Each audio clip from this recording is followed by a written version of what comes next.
Hello, everyone, and welcome to another episode of From the Mount, a podcast from the campus of Mount Perrin Christian School. I am your host for today's episode, Steve Kyle, and almost as usual, joining me in the co-host seat, Miss Viola Lucier. Hello, everyone. And glad to have you. And honestly, I don't want to say it's not a real episode without you because that would kind of minimize, but it just doesn't feel right when you're not on an episode, Viola. Thanks. But Viola, not just co-host, but those that know, the director of counseling right here on campus. So this episode, a unique one, as we are going to kind of kick off an alumni series. You'll see over the next course of, I'm not even sure how long, episodes focused on our alumni, maybe one episode, 2 episodes per alumni. And so this is one of those episodes. So we are thrilled to have 2007 alum, Will Thompson with us. Will, glad to have you. Thanks for having me. It's good to be here. 2007 seems like a long time ago. I guess it does now. No, it's like yesterday. Yeah, I know. It feels like it was yesterday. Yeah, Exactly. no, not at all. It does feel like a long time being gone that long. But Will, excited to have you on our alumni focused episode. You're going to actually be on 2 different episodes. So talking about things that are passionate that I think you're kind of an expert in, and I'm going to put that in quotes because I don't think you'd call yourself that. But you got lots of experience, and hopefully you'll be able to shed some light on some really important subjects. And so, but let's first find out a little bit about you. Other than we know you graduated 2007 from Mount Perrin, so our listening audience knows. Give us a quick snapshot. Who's Will Thompson? Yeah, so interesting couple connections to Mount Perrin. I went to kindergarten here, 1995, at the old campus, and so I'll kind of go briefly over my story and then touch back on that because there's a cool story in that. But from 95 to 2000, first 5th grade, we were living in Tokyo, Japan with my family. My dad worked for IBM, and then came back to Mount Perrin, went to middle school at the old campus also. And then my freshman year was when they moved here to the Stanley Road campus. So my freshman class was the first class to go 4 years here. That's neat. Played baseball, basketball, marching band, and in the summer did operations. So that first summer we were putting desks together for all the new classrooms and everything. So you're talking about 07 being a long time ago. It's crazy to think we've been at this campus now 20 years. Right. So it's amazing. Yeah, wow, that is. Wait, what instrument did you play? I was in the drum line. Okay, so I did cool. snare drum and the tenor drums, the 4 drums there. So. Wow. That's it. And to play so how did you both play the sport? Did you run up to play in the pep band like during halftime? Right. So when I was playing basketball, I was not in the pep band. It was mainly earlier high school years. Gotcha. I was JV and then this was back where, I had 40 classmates in my graduating class. So you had more opportunities to do a lot more stuff. So, but when it was basketball season, I was mainly playing basketball and baseball, et cetera. But it was neat to be able to do all that. So, Wow. Awesome. And so now here you sit, however many years that is later, with a kind of a career behind, not so much a career behind you, but of course now in life you are, you're married. You have 3 kids. 3 kids already. Wow. Yeah. Then that's when you know you're old, pretty much. Will. Now when you're like, we have our first, you have 3. Yes, so it's, we do. You've already reached the it. place, as parents, that you've stopped caring about that third one. You know what I mean? Like it's zone defense now. The first one is so, and then by the third one, you're like, do we even need to take pictures of the third one? You're fine. Did the third one even exist? But anyway, so we're actually going to talk about in this particular episode, missions. And somebody might be listening to that and go, man, I was excited. And now we mentioned something that a lot of people view in different ways. They look at it as it's misunderstood, or people feel maybe sometimes guilt with that. And so they don't want to hear or talk about things that they feel like, should I be participating in, but I am not. But missions is obviously not only near and dear to you, but like integral to what you currently do. So talk a little bit about just your life with and in missions, and kind of what led you into that, and then we'll get into what's next. So backtrack to 1995 when I was in kindergarten, Mount Perrin. My family, we didn't go anywhere. My dad didn't have a passport, zero missions. You mentioned that he tells a story that when it was Mission Sunday at church, he would kind of like avoid it because he'd feel guilty about it, because there wasn't interest. And but it was around that time that when my dad was working for IBM that a job opportunity came up in Japan, and both my parents separately and together felt very strongly that it was God's leading our family to go to Japan to change for His kingdom purposes, to be basically tent maker missionaries, and it ended up changing our family. And so the bizarre Mount Perrin piece to that was a few days after they made that decision, and before they told us, this was back when we had homecoming for basketball. We didn't have football yet, and so he took me, the kindergartner, to the homecoming basketball game. I had zero interest in basketball, but I was excited. Mount Perrin, everything. And I declared that night, I want to play basketball and baseball for Mount Perrin. Well, this is like a couple of days after my parents had, made the step of faith decision. We're moving to Japan. We didn't know for how long, but and I'll go back to that, but it's neat how God, came full circle, ended up getting to play basketball and baseball at Mount Perrin. And then even now being a community coach with Coach Reese down there, it's been really cool how God has been faithful in ways we hadn't even thought. So, I say that because, you mentioned, some people might have zero interest. That was our family, but God really changed our family. And I give credit to my parents for their obedience to follow God's call, but also it wasn't hey, give up your job, sell your house and go raise funds and go right away. It was hey, there's a job opportunity in Japan with IBM, and God used that. So I would say to those who maybe have no interest, ask for God to change your heart, because and I think we'll talk more about this, but God, it comes down to, God's a missional God. He sought us out. You look through Scripture in Genesis, he came to Abraham. He told Abraham to go to a new land.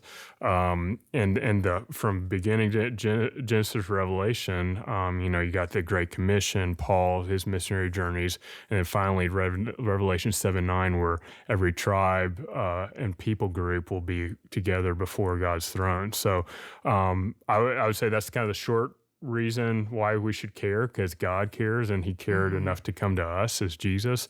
But yeah, that's I would also say, just be open to whatever that next step is in your life, what God's doing. Well, and what's interesting and really stood out to me is when you talk about your dad's experience of, hey, I got to avoid church for, and there's a lot of people, that's not unusual when we feel that kind of guilt, but it was God opening the door to this job.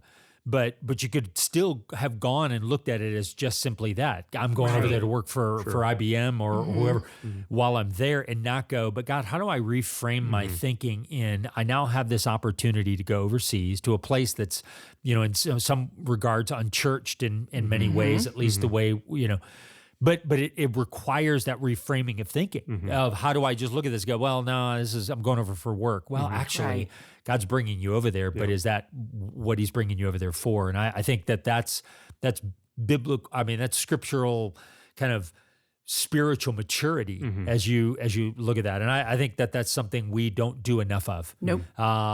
We compartmentalize. Yeah. Yeah. Like if I'm not called to go over there and do that, then I'm not called to do missions. Instead of going, well, what if me going to Starbucks once a week is God calling me to because I have to reframe the way I look at it. Yeah. Sure. Yeah, and I would say to that, what's the right next step for you where you are? And like my father, it wasn't. He always say like, part of the reason he was nervous about Mission Sunday is he said, Lord, please don't send me to a stand country, the hard places. Yeah. And he said, what God comeback was, I'm going to send you to the darkest place and that's the offices of IBM and be my light there. But he met him where he was, and that changed our family, changed my life. I was the one who didn't want to go. I was on Oregon Park All-Stars. I was at wanted to play basketball, baseball, Mount Perrin, Yeah, kindergarten, yeah. everything. You had your I did whole not sports wanna life go. planned, yeah. And my 4-year-old brother at the time said, "Will, we have to go because God told us to." So I would wow. say That's wisdom even- from a 4-year-old. Yeah, I mean, I would say, I have a 4.5-year-old, 3 and 1.5-year-old, and I would say to the young families out there, I mean, listen to your children. God speaks to them through. God speaks to you through them, but also like. Praise God for my parents for raising us up like that and being obedient. So, I that's something I want to emulate now as a parent as well. Well, so then what led to because of course your family went over there, you ended up coming back here, but what took you to when you graduated from here, what was the journey to go, all right, God, this is what you're calling? Because just because your parents did for that time and you did, you didn't have to. Yeah. I mean, that didn't have to become a part of your life and what it is still today. And we'll get to that in just a minute. But so then what was that journey? You came back here, you played sports. It was a big part of your life. And then, So before going to Japan, loved baseball, always loved baseball. Dream was like a lot of little kids play pro baseball. And so thank God, I don't know what would happen if we went to a country that didn't love baseball like I do, but Japan loves baseball. Yes. Won the In world. the snow too. Oh yeah. I mean, all year round. You crazy. pick one sport and you stick with it. I mean, Shohei Ohtani, World Baseball Classic champions. I mean, they love baseball. And so I played. I was the only foreigner on a Japanese Little League team, and at the time didn't speak the language at all, but we spoke baseball and we did that. And so my dream coming back, I was the one who didn't want to leave. I was the one who didn't want to come back. And so my dream turned into, I want to go back to Japan one day, play pro baseball there and use that platform to share the gospel. Because Japan, a lot of people don't realize, is the second largest unreached people group in the world. Under 1% of 127 million people know Jesus and follow Jesus. And it's often forgot about in terms of missions because it's not a stand country. It's not a closed country, but is very much an open closed country. It's difficult to reach. So, but anyways, so that was my dream. And so pursued that all through middle school, high school. I would meet with a Japanese tutor on Sunday afternoons after church. I would be involved with the Japanese community in Atlanta, go on mission trips in the summers and spring break and everything. And kept pursuing that in college, got to play in college at Wheaton. And then God basically told me, hey, you need to let go of this thing. Even though this is your dream for my glory, it's still your dream you're hanging on to. You need to let go of it and let me use your life. And so that's fun too, by the way, when God does that. And plot twist. And it's not just a one-time deal either. It's never is. And so I, from that point, okay, God, whatever you want. And I really wasn't cut out talent-wise or even personality-wise to do that.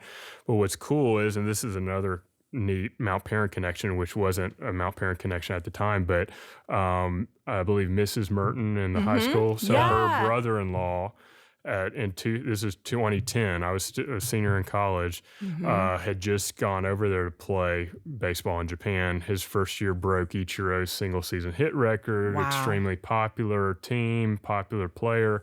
And he was doing what my dream was to do. And so he's a strong believer. And so he was the one who had the platform.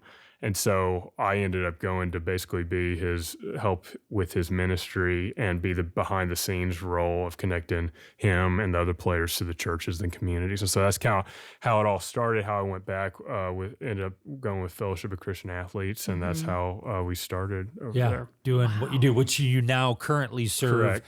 Fellowship Christian Athletes, specifically to Japan. I mean, Correct. Is that So I was we didn't have, there was zero FCA in Japan back when I went over there in 2012. And I was the country director for many years. And then end of 2020, we came back here. And now I currently work with our Japan staff closely, but also our 151 staff across Asia. So we have 22 countries where we have leaders across Asia. And so I travel, I work remotely with them and helping them develop their ministry, the tools, resources. We do a lot of sports Bibles, evangelistic and discipleship tools so we can connect with coaches and athletes in different contexts. Wow.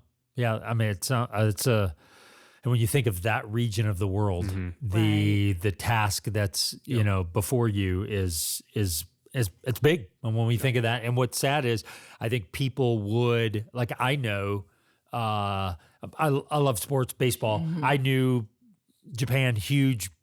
Maybe rivals the love of and maybe even more, because I don't know if baseball's America's pastime so much anymore. Like, I don't know if there's the same fever that there was maybe when I was. I don't know. Maybe I'm wrong. But Japan, it seems like it's almost bigger in Japan than it might be here. Right. And I think you could maybe argue 30, 40, 50 years ago, back in the Mickey Mantle era, that was the main sport. But baseball, and there's other options that are growing, but it's still very much the main national sport in a lot of ways. But what we don't know is that less than 1% are followers of Christ. Right. And to me, as a Christ follower listening, I'd be like, well, that's cool, baseball. I knew it was big, but less than 1% of and that's in Japan, and you've certainly got other countries that might have slightly higher, percentages of Christians there, Christ followers there that are transforming, but it's still small. Yeah. And so for us, it's the great, but what do I do? So I'm here now, maybe I'm listening and I'm like your dad was, or like I can be, or lots of us, where you say missions, I say, turn it off. Yeah. You say missions, I say, I can't afford that. Like, that's like, I think I just have to give money, or I got to get on a plane and go to an uncomfortable place and do some stuff lots of people do. Obviously, we know it's more than that. I was going to say, I think the greater story here, though, is the faith of you Thompson people. I mean, for y'all in generations to have listened and really responded to God, that's huge. Yeah, thanks for making me feel bad. Larson family. No, praise God. That was the calling on our life. And again, and I think to touch on that, we can expand upon it, but like, I think it comes down to being obedient to whatever call God has on your life. And not only that, I remember so this is another Mount Perrin connection. Yeah. So my first, I'd been on a couple other mission trips to Mexico with our church, but my first sports mission trip was in 2005 to the Dominican Republic through Score International and a church north of here. And the coach on that trip was, at the time, our rival at St. Francis, Kyle Reese. Yeah. And so I was playing Mount Perrin, and we played against each other. But from that time on, one of my favorite people, huge mentor, one of the godliest men I know in life, but especially in baseball. And so just super thrilled that he's here at Mount Perrin. Jealous I didn't get to play for him here, but I love getting to hang out with him and as a community coach. Because you coach, obviously you help coach our baseball team and have for how many years? Last 3 years. Yeah. So wow. It's been a lot of fun. Which is great. But back to that thing, like a hard place, I don't want to do that. And yes, there's an element of obedience and sacrifice, but I would say, ask the Lord, how did you make me? So like, God made me, he knew that I love baseball. So he sent us to Japan, who loves baseball. He knew that I didn't know until I got there that there's a lot of the way I'm wired connects with the Japanese culture that I didn't even know about. And so and fast forward, he knew, even though I had this dream to be the pro baseball player and have the platform, he knew that wasn't the best role for me. He knew working with guys like Ashley Merton's brother-in-law, Matt Merton, and other people, like that was a better fit to be the bridge between them and the community of the churches. So I would say that, just take stock of where you are, where's your heart, and God, and just ask the Lord, grow my heart for the nations, because that's where your heart, Psalms 37:4, delight yourself in the Lord, he'll give you the desires of your heart. And what happens, he'll make, your desires his desires. Yeah. And, but to ask him to, give you a heart for the nations, but also where has God gifted you? We talk a lot about, because we, FCA, we do, we partner with others and because it's a faith finance ministry. And so we ask people, how can you invest your time, talent, and treasure in God's kingdom? And so that looks different, seasons of life for different people. Like if you're a Mount Perrin a high school baseball player, maybe that means, oh, I'm going to look at a sports mission trip in the summer or Right. something like that. If you're a parent, maybe it's say, we're going to start praying with our family together for unreached people groups. We're just going to like pray and engage. Yeah. If you're a businessman and maybe you have international travel, maybe you're going to have a different purpose with that. You're going to look up domestic missionaries or churches when you're in that place, or when you have, and this is the other thing, the world is at our doorsteps now. I mean, there's the nations are, we don't have to go to the nations a lot of times. They're already here. And so maybe it's as simple as your next door neighbor who's from the other side of the world has zero, there's zero cultural Christianity going on there. It's a developing an intentional missional relationship there. Yeah. So I think it really comes down to taking stock of where you're at and asking God to help you get to that next step. Well, and I think the biggest thing that I hear you saying is using that gift and that talent for God's glory. So often whenever you're talking to kids who want to do something professionally, it's usually for their glory or like, this is the pinnacle of what I would be doing as this type of athlete. And if I am not that, then I guess I'm just going to go be a CPA. And it's like, you don't have to just abandon this because you didn't meet this pinnacle. But what can we do? Like, what can God do through you with your talents and gifts? That's huge. Yeah. That is something that kids and parents really have to listen to, is that when you're done, it doesn't mean you're just going to be some hitting coach somewhere out of some, or, you know, you're just giving little lessons or you're just working with your kids. That's it. God can use you on a big scale with what you love and what you're gifted with. Yeah. And it's about the mindset and the purpose you do it with too, because it could be being faithful with that hitting lesson or being faithful as a CPA, but you trained maybe playing basketball or baseball a whole life, and there's a connection with a cross-cultural mission opportunity there. Who knows what God will do with that? So I think it's just really comes down to being open and obedient and asking God to expand your mind, stretch you to have a heart more like His for the nations. Man, that is it's kind of a great place to put a bow on that discussion, because you gave a lot of great practical. I mean, if I'm listening, I walk away and go, I can do that. And not only can I do that, we're called to do that. Right. So it's not a matter of, well, should I, or I'll let someone else. This is a calling. If you're listening, you love Jesus, you're a Christ follower, we're called to do just that. And I think that is a great place to start, great place to end this episode, but start for the person listening. So, and understanding that. Will, thank you again for being on this episode of From the Mount. We look forward to having you back on. Thanks for having me. Thank you guys for listening to From the Mount.